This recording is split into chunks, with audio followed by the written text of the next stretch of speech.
Oke, selamat datang di video pembelajaran literasi digital week 10 ini. Ya.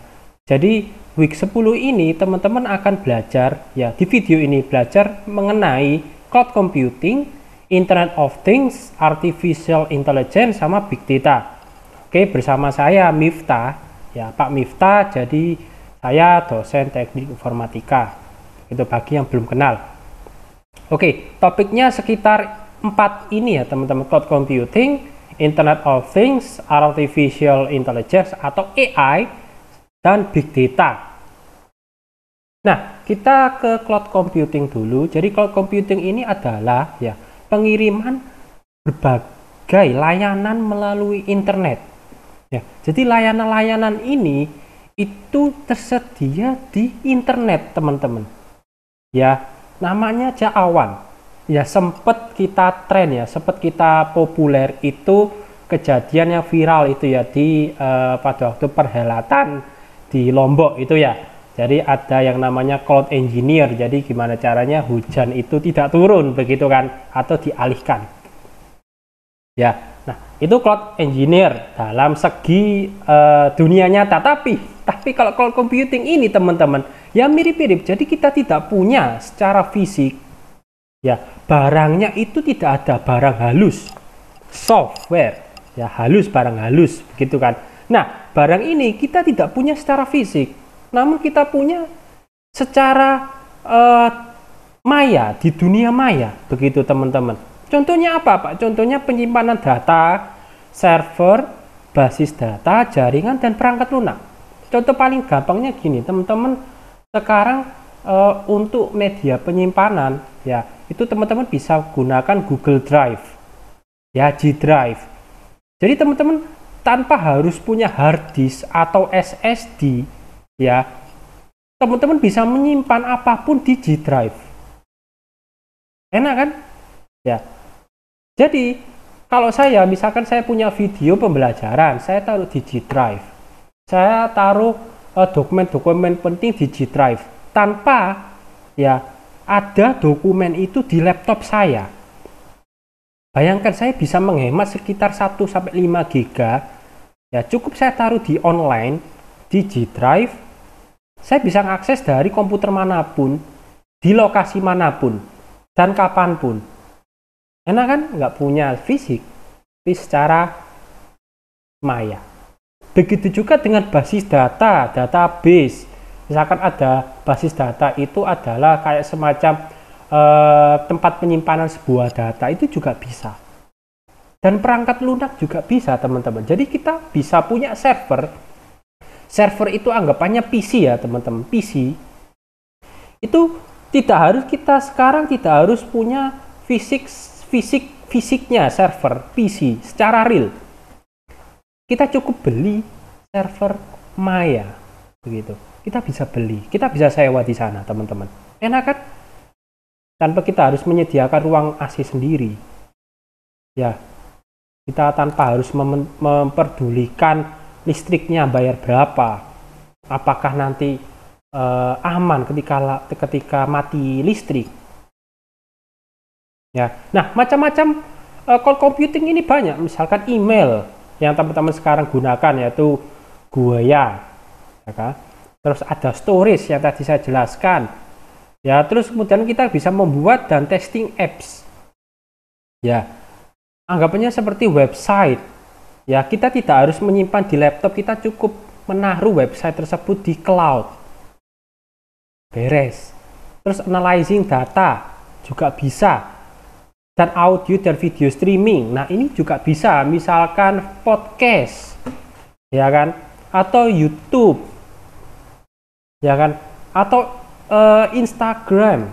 Jadi kan teman-teman ketika buat story ya atau nge-post foto di Instagram ya kan terjadi perpindahan barang, perpindahan file dari laptop atau HP-nya teman-teman ke server Instagram. Nah, jika di laptopnya atau HP-nya teman-teman videonya ketika teman-teman take ya, misalkan lagi liburan gitu, take di HP, kemudian dihapus. Tapi sebelum dihapus, teman-teman sudah upload di Instagram. Apa yang terjadi? Di Instagram kan tidak akan hilang kan video atau foto tersebut. Yang hilang kan cuma di HP. Enak kan? Kita tidak perlu memenuhi video-video kita, foto-foto kita di HP. Cukup taruh aja di video streaming atau semacam Instagram atau YouTube. Ya, saya sering kali ketika membuat video pembelajaran seperti sekarang. Ya, itu ketika videonya mencapai 5 GB, saya upload di YouTube kan nggak masalah. Kemudian dari laptop ini saya hapus, teman-teman. Jadi saya menghemat space 5 GB. Dan untuk saat ini memang YouTube gratis ya, teman-teman. YouTube gratis. Ya mungkin ada beberapa sponsor ads gitu kan. Karena ya untuk biaya maintenance-nya mereka, kita kan enak tinggal free kan pakai. Ya free nggak bayar lagi. Nah, kan? Nah, ya itu kelebihan cloud computing. Terus ada lagi yang namanya IoT, Internet of Things. Jadi Internet of Things itu jadi teman-teman punya beberapa perangkat barang ya, perangkat keras, hardware itu semuanya terhubung ke internet.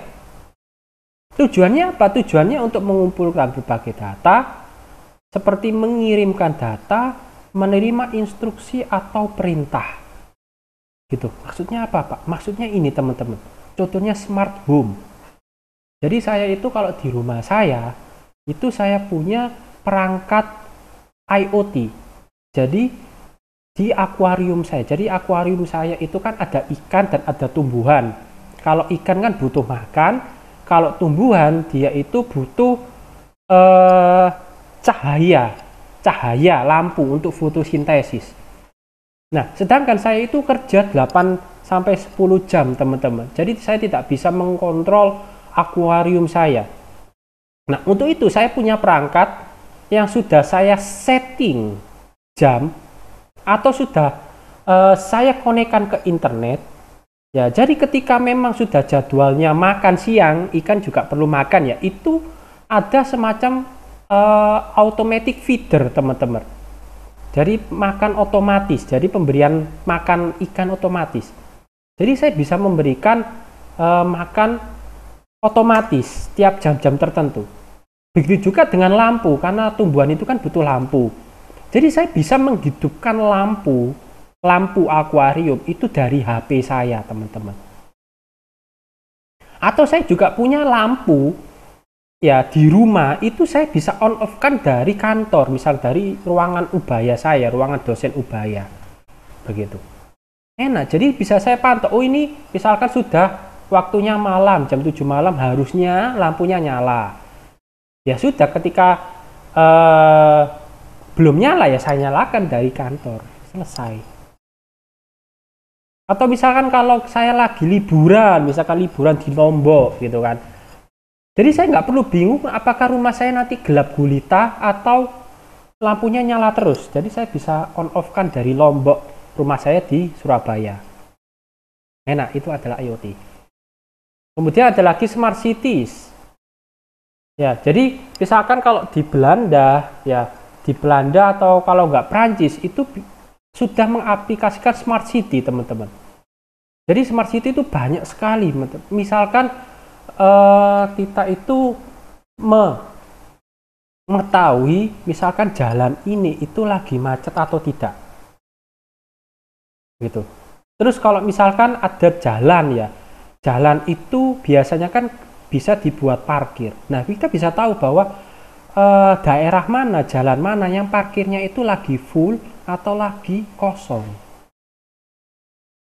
Begitu. Enaknya di situ, teman-teman. Jadi kita tahu. Atau kalau misalkan smart city ini jadi perubahan energi, misalkan dari energi cahaya ke energi listrik. Kita juga bisa mengaturnya, on off-nya kapan. Itu namanya smart city. Banyak lagi, teman-teman, banyak. Tidak bisa saya jelaskan satu persatu. Nanti kalau saya jelaskan satu persatu nanti satu semester, teman-teman. Ya, gitu. Terus ada lagi yang IoT pertanian. Gitu ya. Jadi pertanian ini sama halnya dengan akuarium, teman-teman. Jadi gimana caranya di pertanian itu biasanya itu ada sistem, kalau yang mengaplikasikan IoT ya, itu bisa kita setting. Kapan kita bisa mengairi irigasi ke sawah. Jadi kita tidak perlu misalkan memberikan air ke padi secara manual. Kita cukup ada suatu alat, kita setting, atau dari rumah kalau misal kita on kan, maka ada semacam semprotan otomatis gitu teman-teman. Terus ada lagi yang namanya smart retail. Nah, di smart retail ini itu ada ya, kalau teman-teman cari AWS ya, AWS di YouTube, misalkan AWS Smart ya, itu mereka sudah menyediakan itu. Jadi ketika teman-teman masuk di sebuah marketnya itu, maksudnya market ya, shop gitu kan ya, offline gitu kan. Nah, teman-teman menginstal sebuah aplikasi, misalkan ketika teman-teman masuk di market itu, teman-teman sudah tahu bahwa teman-teman masuk. Jadi di HP-nya teman-teman itu sudah terinstall aplikasi marketnya. Nah, kemudian ketika teman-teman itu masuk, teman-teman sudah dapat notifikasi bahwa Anda itu sudah masuk di retailnya. Oke, kemudian ketika teman-teman ini ngambil misalkan minuman dari raknya ya, itu langsung sudah tercheck out di aplikasinya bahwa teman-teman itu ngambil. Tanpa teman-teman harus ngomong ke kasir bahwa misal Mas, Mbak, saya ngambil minuman X. Enggak. Jadi langsung ketika teman-teman ambil itu langsung tercatat. Dan pembayarannya pun langsung lewat payment gateway-nya secara langsung, misalkan kayak OVO, Shopee, GoPay, dan lain sebagainya. Banyak ya teman-teman. Pada retail, pada kesehatan juga, dan pada peternakan. Begitu. Sama peternakan juga bisa kita memberikan pakan otomatis, jadi kita bisa menjadwalkan dan juga kita bisa pantau ya apakah pakannya ini sudah memang benar-benar terdistribusi ke ayamnya atau tidak. Begitu. Banyak sekali teman-teman sekarang sudah perkembangan zaman, IT semakin meningkat ya, maka kita sebagai manusia itu juga harus berinovasi teman-teman. Makanya kita sebagai manusia itu kita tidak bisa hanya stagnan.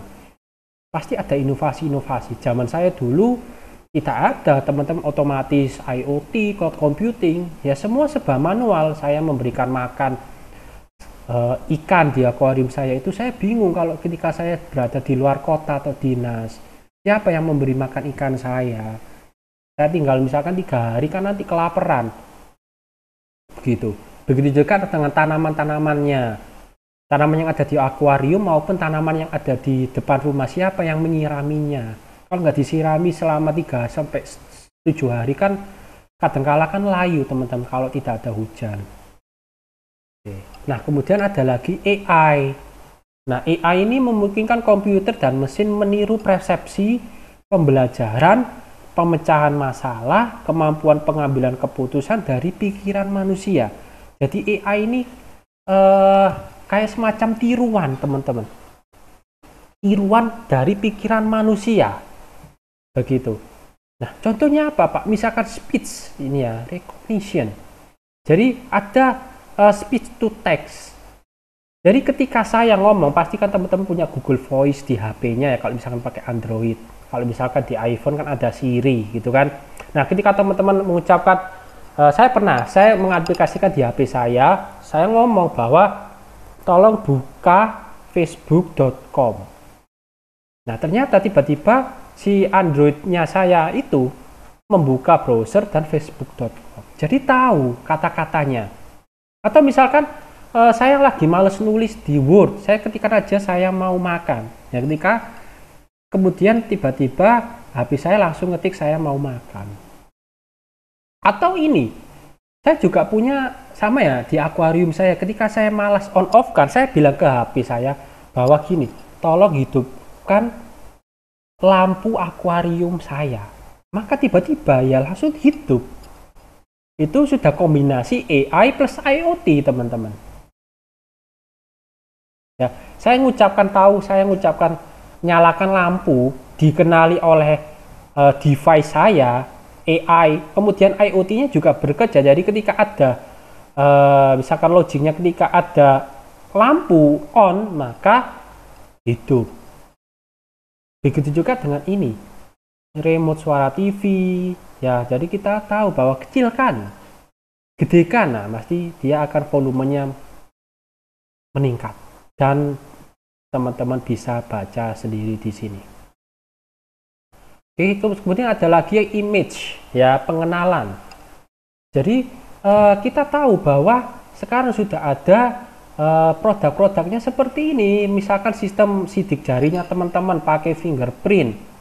Ya, ketika teman-teman pakai unlock lock ya, unlock lock di mobile phone-nya teman-teman kan tahu bahwa ketika orang yang memang mendaftarkan fingerprint-nya di HP ya, maka ketika sama ya maka terbuka, ketika tidak ya enggak.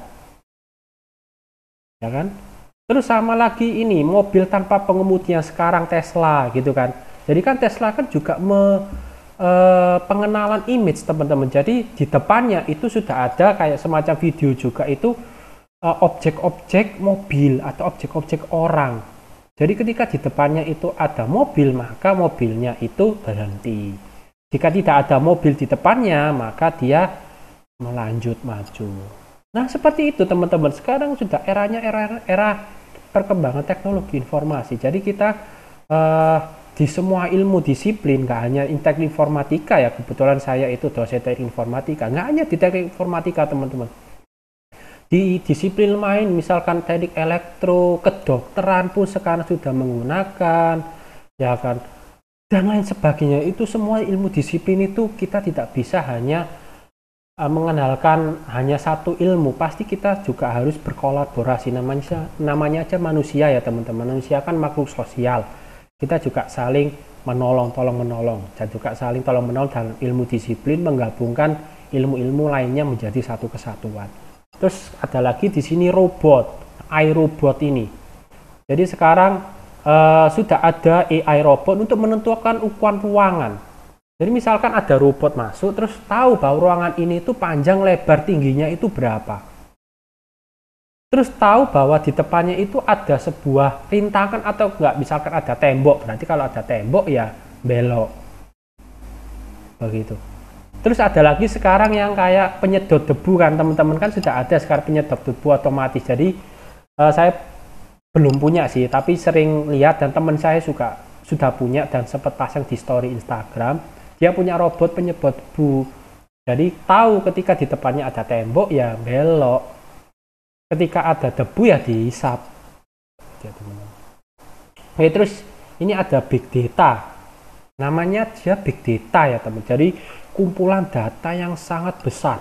Jadi datanya itu ya nggak hanya 1-2 aja.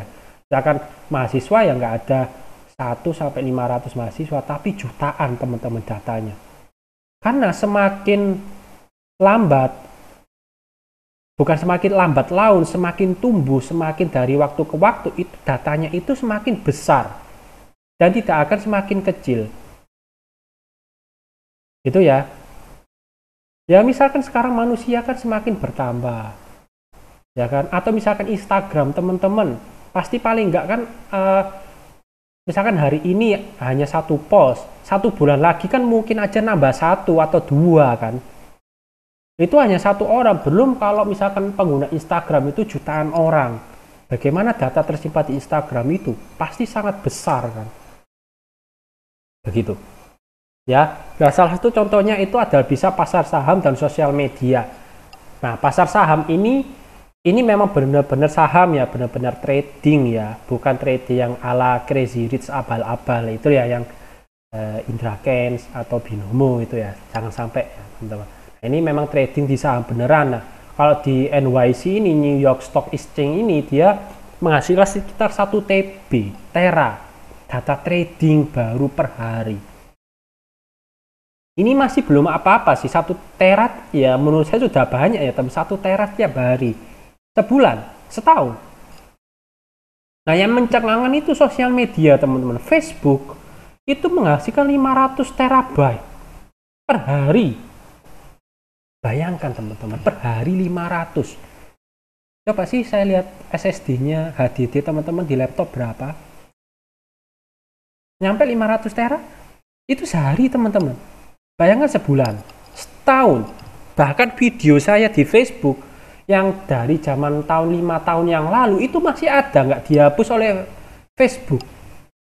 10 tahun yang lalu masih ada foto saya di Facebook, nggak dihapus. Bayangkan seberapa gedenya tempat penyimpanan Facebook. Itu Facebook ya, belum Instagram.